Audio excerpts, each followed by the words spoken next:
주님께서 여러분과 함께 또한 사제의 영과 함께 마테오가 전한 거룩한 복음입니다. 주님 영광 받으소서. 그때 예수님께서 군중에게 말씀하셨다. 하늘나라는 바다에 던져 온갖 종류의 고기를 모아들인 그물과 같다. 그물이 가득 차자 사람들이 그것을 물가로 끌어올려 놓고 앉아서 좋은 것들은 그릇에 담고 나쁜 것들은 밖으로 던져버렸다. 세상 종말에도 그렇게 될 것이다. 천사들이 나가 의인들 가운데에서 악한 자들을 가려내어 불구덩이에 던져버릴 것이다. 그러면 그들은 거기에서 울며 이를 갈 것이다. 너희는 이것들을 다 깨달았느냐? 제자들이 예 하고 대답하자 예수님께서 그들에게 이르셨다. 그러므로 하늘나라의 제자가 된 모든 율법학자는 자기 곳간에서 새 것도 꺼내고 옛 것도 꺼내는 집주인과 같다. 예수님께서는 이 비유들을 다 말씀하시고 나서 그곳을 떠나셨다. 주님의 말씀입니다. 그리스도님 찬미합니다. 오소서 성령님. 세상 종말에도 그렇게 될 것이다. 안녕하세요. 예, 저는 너무 졸리고 눈이 빠져버릴 것 같습니다. 예? 자야 됩니다. 근데 이거 고장났나 봐요. 강론을 분명히 넣었는데 여기 안 와 있어요. 큰일 났네. 오늘도 이거 없이 해야겠네요. 왜 자꾸 이런 일이 벌어지는지. 그래도 할 수 있습니다. 자, 오늘 이 복음 말씀을 보면 하느님 나라에 대한 이 비유, 마지막 비유기도 하고 그동안 마테오 복음에서 예수님께서 하느님 나라에 대한 이야기들을 해주시고 마무리를 짓는 부분이기도 합니다. 중요한 것은 여러분들 하느님 나라가 완성이 되게 될 때 어떤 일이 벌어지게 되느냐? 예수님께서 이렇게 말씀하셔요. 세상 종말에도 그렇게 될 것이다. 천사들이 나가 의인들 가운데에서 악한 자들을 가려내어 불구덩이에 던져버릴 것이다. 그러니까 중요한 게 뭐냐면은 의인과 악인을 구분짓는 심판이 반드시 존재한다. 이게 하느님 나라가 완성되게 됐을 때 벌어질 일입니다. 그리고 의인은 하느님과 함께하는 영원한 생명과 영원한 행복 속에 들어가게 될 것이고 악인들은 불구덩이에 던져서 버려지게 될 겁니다. 근데 예수님께서 이 말씀을 하시기 전에 여기서 들으신 비유가 뭐냐면 하늘나라는 바다에 던져 온갖 종류의 고기들을 모아들인 그물과 같다라고 말씀하셔요.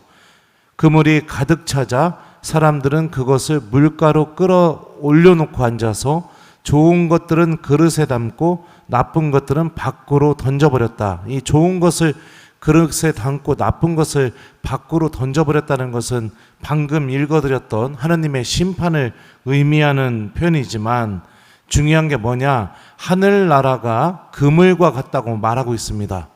그게 뭐냐면 좋은 물고기든 나쁜 물고기든 하느님 나라는 기본적으로 모든 물고기들을, 온갖 종류의 물고기들을 다 품고 있다는 겁니다. 그러니까 우리가 이미 하느님 나라, 아직 완성되지 않은 하느님 나라 안에서 살아가고 있는 거죠. 그리고 하느님께서는 모든 물고기들을 다 품기를 바라요. 하지만 중요한 게 뭐냐? 세상 종말이 와서 하느님 나라가 완성이 된다면 분명히 그 순간에는 의인과 악인을 구분짓는 심판이 존재한다는 겁니다. 이 비유와 아주 비슷한 비유가 뭐냐면요, 밀과 가라지 비유예요. 하느님이 어떻게 하죠? 밀과 가라지가 함께 자라도록 내버려 두십니다. 그죠? 그렇지만 그 하느님께서는 마지막 순간에는 반드시 심판을 하시는 분이시라는 게 이 성경이 가르치고 있는 중요한 가르침이죠. 주님께서는 우리에게 끝없는 자비를 베풀어 주실 겁니다. 그리고 우리가 하느님 나라 안에서 빛나는 사람이 되도록 의인이 되도록 하느님께서 주시는 영원한 생명을 얻을 수 있도록 우리에게 필요한 은총과 자비를 계속해서 베풀어 주실 겁니다. 이게 우리가 믿고 있는 하느님이죠. 하지만 중요한 건 뭐냐면 그 하느님은 마지막 순간에 반드시 심판하시는 분이라는 사실도 우리가 절대로 잊어서는 안 됩니다. 그러면 내 삶이 어떻게 될지 명확하게 정해져 있다면 가장 현명한 방법이 뭘까요? 시험 날짜가 정해져 있으면 가장 현명한 방법이 뭘까요? 1번, 시험 보기 전날까지 실컷 놀고 아무것도 안 하다가 닥쳐가지고선 시험 보기 직전에 전날에 울며 겨자 먹기로 밤을 새서 시험 공부를 하고 시험을 보러 간다. 2번, 시험 날짜가 정해진 순간부터 하나씩 계획을 잡아서 그 시험을 준비해 나간다. 몇 번이에요? 예? 예. 그러면 나는 학교 다닐 때 1번, 시험 전날 몰아서 공부하지 않았다. 2번, 아니죠? 아니, 지금 미국에서 온 지 얼마 안 돼가지고. 예. 난 시험을 항상 벼락치기로 했다. 2번, 나는 차곡차곡 준비해서 시험을 쳤었다. 몇 번이에요? 왜 목소리가 이상해요? 예. 사랑하는 우리 교회 여러분들, 벼락치기는 통하지 않습니다. 하느님이, 예수님이 하신 비유를 들어보세요. 이것뿐만이 아니에요. 주인님 문 좀 열어주십시오. 막 울면서 문을 두드려도 나는 너희를 알지 못한다, 이렇게 말씀하실 것이라고 했고, 그죠? 그러니까 이 악인들은 어떻게 하느냐? 울며 이를 갈 것이다. 이 왜요? 왜 이를 갈까요? 심판이 이루어지는 순간에는 더 이상 용서도 자비도 이런 것은 존재하지 않기 때문입니다. 명확하게 의인과 악인, 이것에 대한 구분만 있을 뿐이죠. 하느님께서 나에게 시간을 허락하시는 동안 우리가 정말로 선택해야 될 것은 더욱더 회개하고 하느님을 만날 준비를 하루하루 해나가는 삶입니다.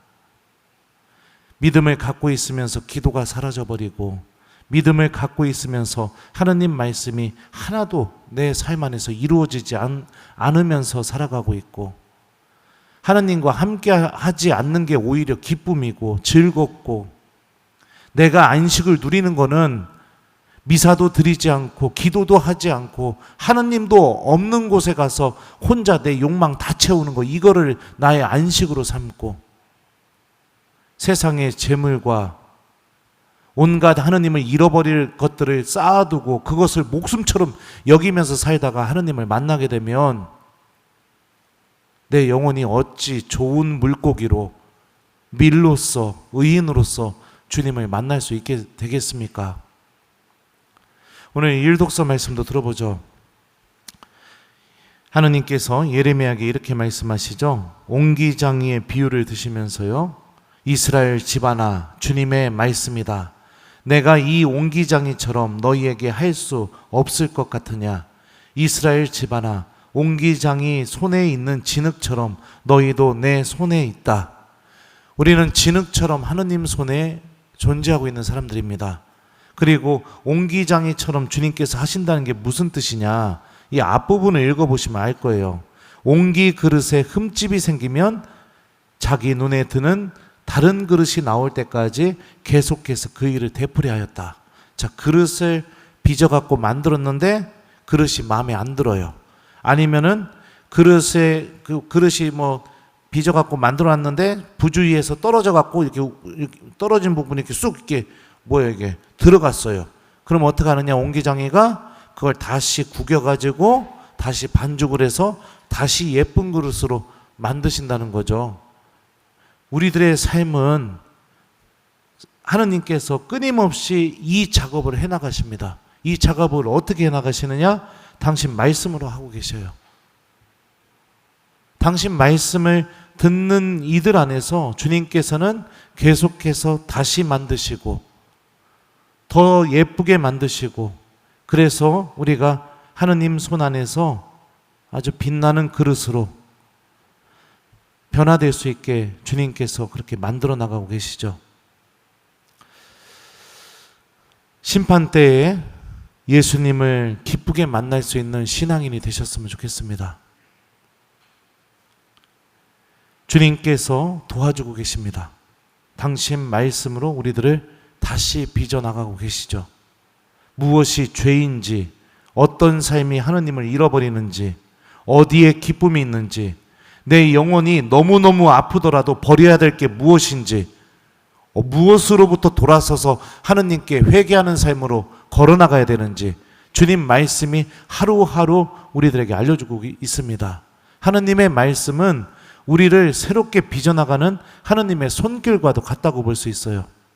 그런데 다시 빚으려고 하는데 진흙 자체가 굳어져 버리게 되면 어떡합니까? 다 말라갖고 굳어져 버리게 되면요. 그거 다시 빚을 수 있어요? 못 빚어요. 그럼 어떻게 해요? 다시 빚고 싶어도 빚을 수가 없으니까 어떡합니까? 버릴 수밖에 없게 되겠죠. 어떻게 할 수가 없게 되는 거죠. 우리들의 영혼이 그렇게 메말라가고 하느님께서 다시 빚을 수가 없는 삶을 살아간다면 결국에는 하느님을 의인으로 만날 수가 없게 되겠죠. 그러면 내 영혼이 다시 빚을 수 있는 영혼이냐 아니냐 어떻게 알 수 있을까요? 말씀을 지금 실천하고 있는가? 무시하면서 살아가고 있는가? 말씀을 듣고 있는가? 아니면은 들어도 꿈쩍도 하지 않고 살아가고 있는가? 그게 기준입니다. 복음 말씀이 나를 움직여서 내가 좀 이것 좀 해봐야겠다 이런 마음이 생긴다면 가능성이 있는 거예요. 빚을 수 있는 진흙이에요. 근데 신부님이 어떤 말씀을 선포해도 전혀 상관없이 미동도 변화도 없이 꿈쩍도 하지 않는다면 어떤 진흙이에요? 빚을 수 없는 진흙이에요. 하나님이 당신 말씀으로 우리를 빚어나가고 계시니까요. 이래서 여러분들 듣는 삶이 굉장히 중요한 것입니다.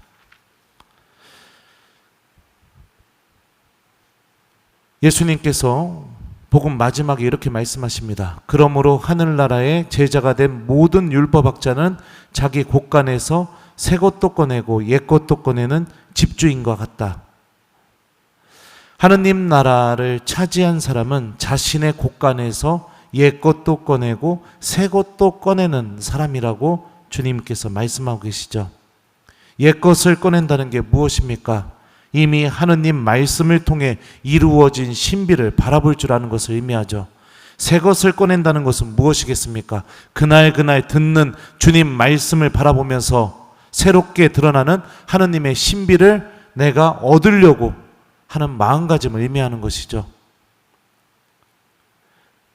우리들 모두 하느님의 손 안에 있는 진흙이라고 생각하면서 주님께서 당신 말씀으로 우리들을 새롭게 빚어나갈 수 있도록 마음을 열고 우리 마음의 곳간 안에 하느님의 말씀을 차곡차곡 담았으면 좋겠습니다.